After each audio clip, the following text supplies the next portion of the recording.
Hey everybody, welcome to What the Flick. Hannibal Season 3, Episode 5, Contorno, Alonso, Bibbs.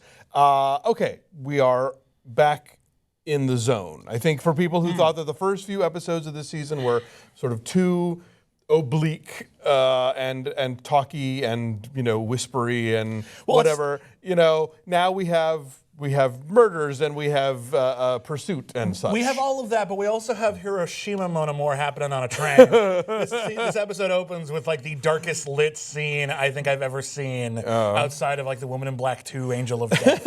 And I have been on a sleeper car in Europe, and mine was not lined in mahogany. Yeah, no, it's a very special. Like I feel like Will just brings it with him. Like everywhere he goes, it's like Hannibal is enveloping him. But that whole sequence with him and Chiyoh is just so deliciously pretentious. It's pretty right whispery up until the throw mama from the train ending. Right.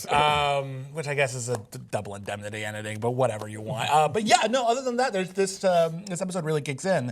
Again, we're still dealing with a lot of adaptation of the novel Hannibal, but it's actually sped up significantly. Detective Pazzi encounters Hannibal. Every time you say that, I think of the Happy Days character. I really think Harris might have given that more thought. There you go. Because it's sit on it, Pazzi is where my head immediately goes. Well, I mean, he sits on it pretty hard. Yeah, that's true. That's true. Yeah. But it's weird. In speeding through his storyline, which takes forever in the books, I do not blame him at all. They also kind of, I feel like it's the one thing they haven't done right is his motivation is kind of meh. In this particular episode, it's like he walks in there. He's already arrested Hannibal before on a previous occasion. They don't recognize each other. Yeah, that was. Like he has to think about it. Like you're in public. Get him! Just grab the bastard. Yeah, how do those two not immediately flinch? Yeah, it's this whole thing. And Hannibal's like, I feel like he's on the verge of a revelation. You haven't changed your face. We saw that picture. So, like, that whole thing is weird. And then they go to some extent to explain, they're like, oh, his background was murky or whatever. But, like, in the book, they talk about how his wife had really expensive taste and she was way too young for him. And so he really needed the money. He really needed the money. And here it just seems like, fuck it, I don't know. But when they introduced him, it seemed like he was way more passionate about doing it right. Right. He had all those speeches to Will about how you and I are the same and all that. And so that whole bit doesn't quite work, but at least it's fast. At least we burn through it. I wanted to ask you, is the name Roman Fell from the book? Yes. Okay, because that's... I don't remember if his first name was Roman, but it is from the book. He's not subtle in Hannibal in particular. Hannibal is no way a subtle book. It opens with a huge shootout at like a fish market, and like a woman with AIDS dies and splatters blood all over a baby, and Clarice Starling's going, "No, we have to save the baby!"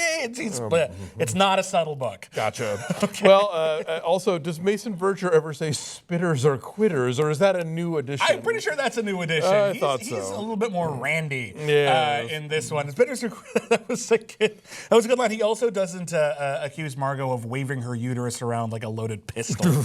But we did, that's, I lost my train of thought. It's early. So Jack takes Bella's ashes to Venice, which, if I were going to have my ashes scattered in Venice, I think I'd want to go on the Lido side where the ocean is and not so much in the canals because they're kind of gross. But that is where the action is. If you want to be in Venice, central. Venus, yeah. Well, that's where the action is. Right. Exactly. On the canals. Yes. You really want to get up in there.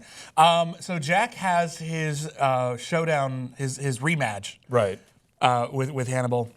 And that was awesome. It was pretty great. It was so great that I thought, this has to be a dream sequence. Like, this can't actually be happening. But it was. So, I like that he put on the music, he's put on the phonograph. Yes. Jack put it on. The Thieving Magpie. It was the Thieving Magpie, but a part of me is just like, I don't think he rifled through Hannibal's collection and picked an album. He just put whatever was on there. And I would just love if it would have been something just unexpected, like Waterloo. Waterloo, couldn't escape if I smash, stab. A lot of the it's funny, or if it were a Laurie Anderson album, because a lot of times the dialogue in the show sounds like something that she would do in a performance.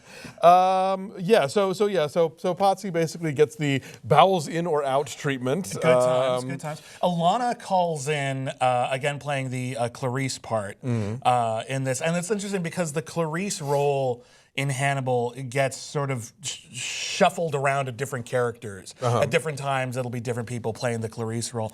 And here she calls him like right before Pazzi dies, and part of me is wondering, why?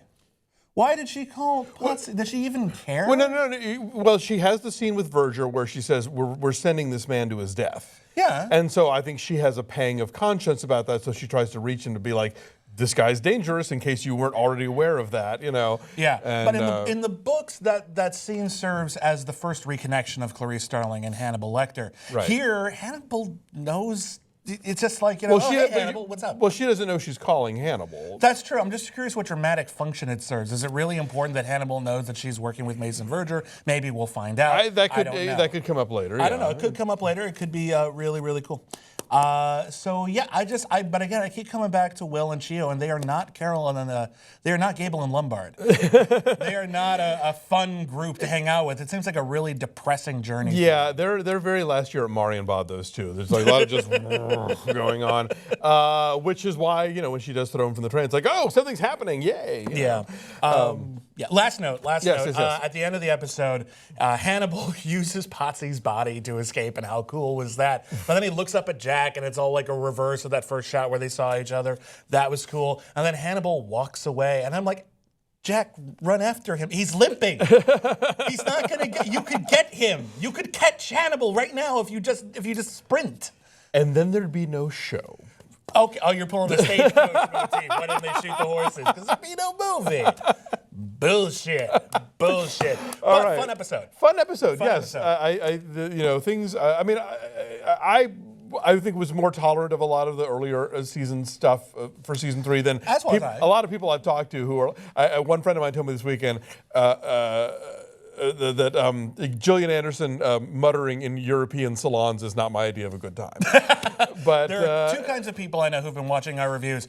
The first kind is, why are they even talking about this? These episodes are awesome. And the other ones are, they're right, this show sucks now. And both of them are we never said wrong. that. But, so okay, anyway, yeah. If you wanted That's ramping up. If you wanted more 1 and 2, season 1 and 2 style, you know, like things happening and stuff and characters and that's all, we're on.